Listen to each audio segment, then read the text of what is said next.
Hey guys, welcome to Car Guy 1999 Reviews as well as Quirk Auto Dealers. Today we are gonna have a night drive, as you can tell, of the 2021 Kia Stinger. This is a GT line, so this one is the 2.0 turbo with the 8-speed automatic. Of course, we do have a couple GTs, so I might do a night drive video of the GTs. But we just got this one in, hadn't had the chance to drive this one yet, so I went ahead and took this opportunity to make the night drive. I love the Stinger. It really has amazing looks, amazing lighting. The front headlights are a bit different on the GT line, but the rear lights are pretty much the same. Total price on this one's $36,480 as equipped in Panthera metal. See nice LED running lights. Stinger does have a great presence to it, and I do love the interior lighting too. You can kind of check it out already and see just how nice it is. Oh yeah. That's why I wanted to do a night review on one of these. It's just that nice.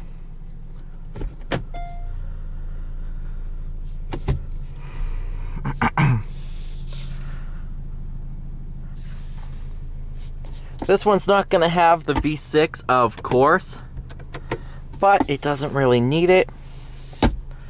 I just drove two GTs today, so it's kind of nice to go ahead and compare them and show you guys why the GT line is just as good. If you can't afford the GT line isn't much of a compromise. It still has the all-wheel drive, still has a good amount of power for the segment. It feels quicker than the Arteon, which is pretty comparable to this. And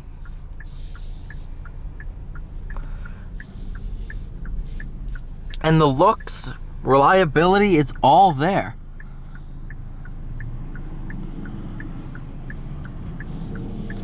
Of course, one issue with night drives is it's almost like when you go boating. Like after a while, all the waves are really, really high and choppy.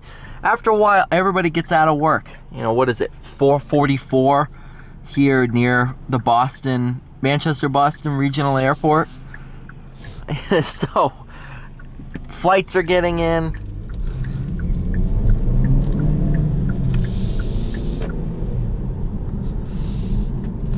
I do absolutely love the fact that all of these buttons are illuminated. It's just absolutely sensational. And they're LEDs. They're not like a typical green glow or anything like that. They're all LED, and it just really sets this interior apart. It also, I've seen sometimes they'll just have like one little light here and it'll kind of be shining on this. It really doesn't look that good. This looks good. That's what I love about this little camera.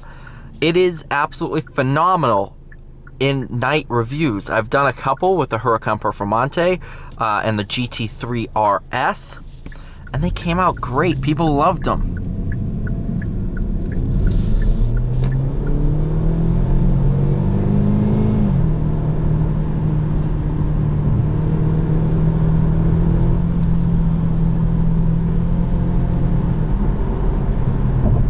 Obviously not as quick as the GT. The 2.0 still provides a good amount of power. I think it's a little bit above 250 horsepower, give or take some. It's still very, very quick for this kind of car. Enough where if I were to be daily driving one, I wouldn't sit here be begging for more power unless I drove the GT. This is kind of a good mixture for the platform. The GT has a different suspension, stuff like that, and it can handle the power, but whereas that one's just a notch kind of overpowered for the platform, this is just a notch under what this platform can handle. It kind of feels a little bit more natural in this setting. the power application, stuff like that, whereas the Stinger is a lot of power, the GT. This one feels a little bit more agile in a way, a little bit more hot hatch than luxury sedan. So to put it in perspective, the Stinger GT is kind of more along like a Focus RS territory, maybe more like Audi S4, whereas this goes against the WRX. It kind of has that feel to it. It definitely, you can tell the front end is a little bit lighter. It's a little bit more agile in a way, a little bit easier to kind of be an autocross hero, but it still rockets out of corners like nobody's business.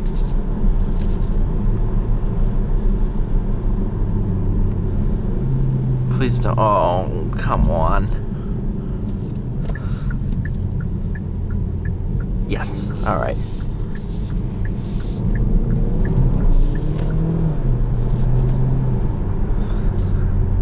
So just like the GT, it still uses some kind of wizardry to get it around corners. The all-wheel drive in this is sensational. Very, very neutral, kind of leaning towards understeer when off throttle, but as soon as you apply power, you can feel it start to put most of the power to the rear wheels and kind of rotate its way through, almost like rear wheel steering in some of the higher end performance cars. It's kind of weird at first. You feel like you're sliding when in reality you are completely planted. It takes a second to get used to. I mean, of course, if you're absolutely stupid with this thing, it will go sideways. One of my friends has one. I've driven it a bunch, and yeah, it's been sideways.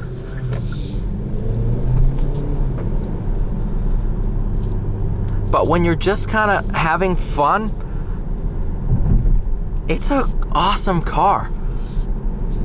I would think of it as like the next step above the Optima SX, or now the K5 GT, although I haven't driven the K5 GT, which I think makes more power than this.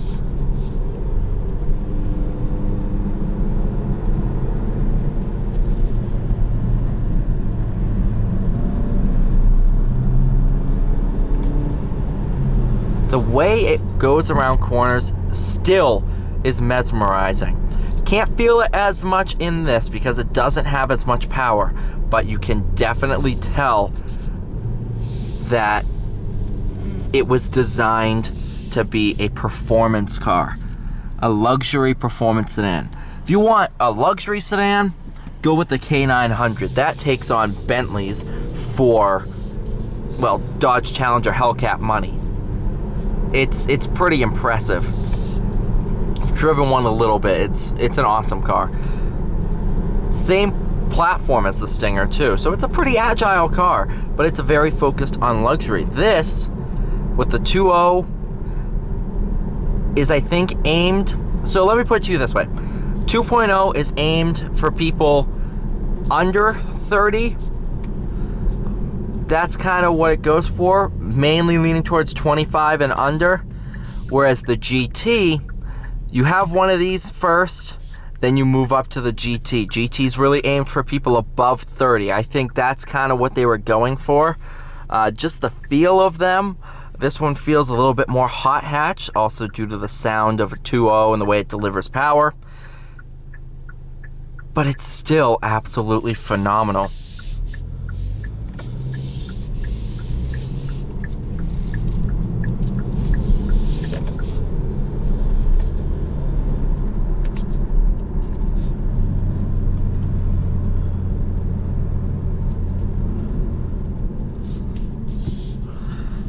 If it has,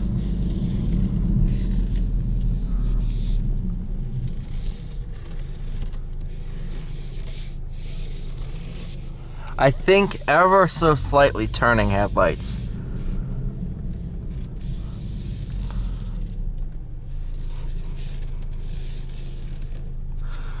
Thank you guys so much for watching this video. Please like, share, and subscribe, and I'll see you all in the next one.